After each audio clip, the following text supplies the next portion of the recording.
Cardiac lesions? Very good. Okay, so let's start with the cardiac lesion. Aschoff nodules or Aschoff bodies, right? In this you have 3 stages I told you. You have the early stage, which is the exudative or degenerative stage. Intermediate, you have the proliferative or granulomatous stage, and late stage will be healing or fibrous stage. Healing or fibrous stage. So you are, where will you see Aschoff nodules, Aschoff bodies? In rheumatic fever, okay? Rheumatic fever, rheumatic heart disease, they are combining it as single topic only. So I just want to tell you, if they ask you rheumatic heart disease also, you write the same thing. Rheumatic fever also, you write the same thing. Fine. So the Aschoff nodules or the Aschoff bodies are spheroidal or fusiform distinct tiny structures occurring in the interstitium of heart and rheumatic fever. They can be even visible to the naked eye.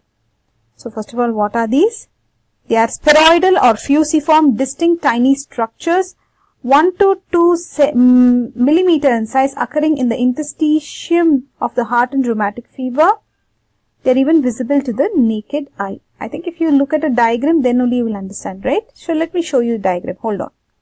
Here's the diagram. The center cell, what you see, that is the Aschoff cell. Okay, and they are visible to naked eye, I told you. They are usually found in myocardium and endocardium. Usually found in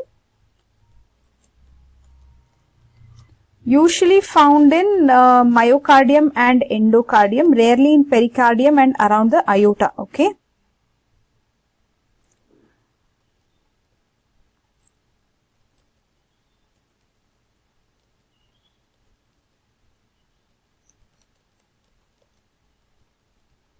Okay, so now the occurrence of Aschoff bodies happens in 3 stages. You have the early stage, intermediate stage and the late stage. Early stage is the exudative or degenerative stage. Then you have the intermediate, that's the proliferative or granulomatous stage. Then you have the late or the healing or fibrous stage.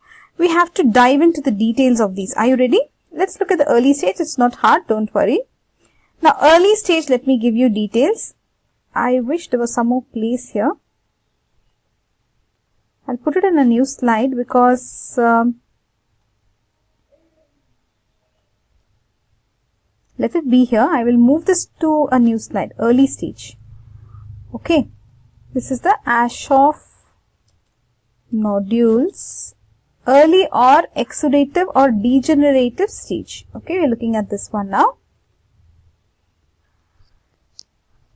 4th week of illness of rheumatic fever.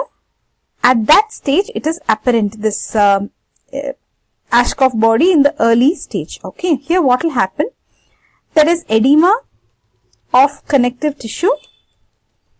Okay, there's increase in acid mucopolysaccharide in ground substance.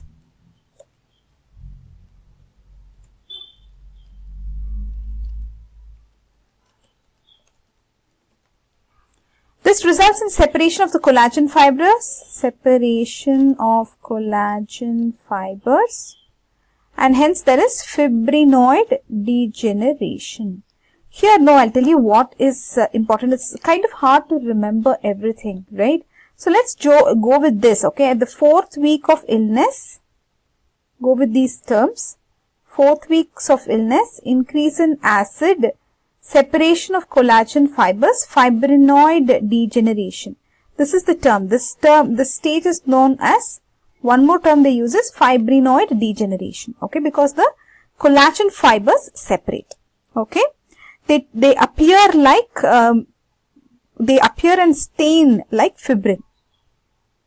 So I'll just tell you, the collagen fibers are fragmented and disintegrated, and affected focus takes the appearance and staining characteristics of fibrinoid degeneration. Looks like fibrin. Fibrinoid means what? like fibrin. So we are done with the early stage. Okay, let's move on to the intermediate one. Intermediate is what?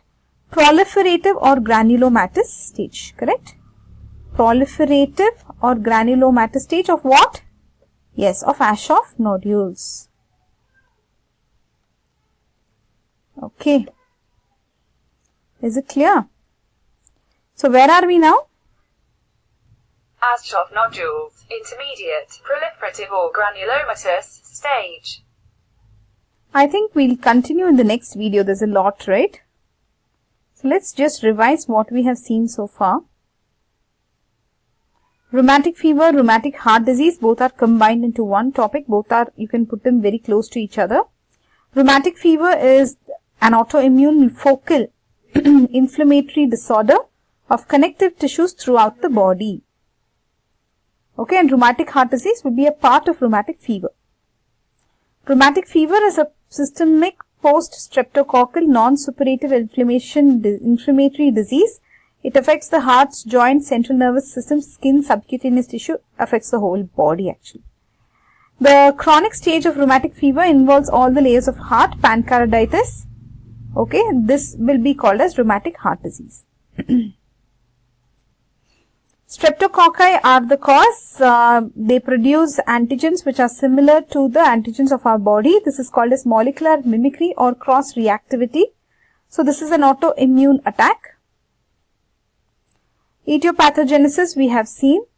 Basically, you have to remember the names of the antigens. M protein of the streptococci is similar to the myocardial antigen. Cell wall C carbohydrate is similar to the valves of the heart. Then you have this hyaluronic acid. It is very similar to the synovial fluid. Glomerular vascular intima, very similar to the cytoplasmic membrane of streptococcus. That is why even you will have post-streptococcal glomerular nephritis. Okay.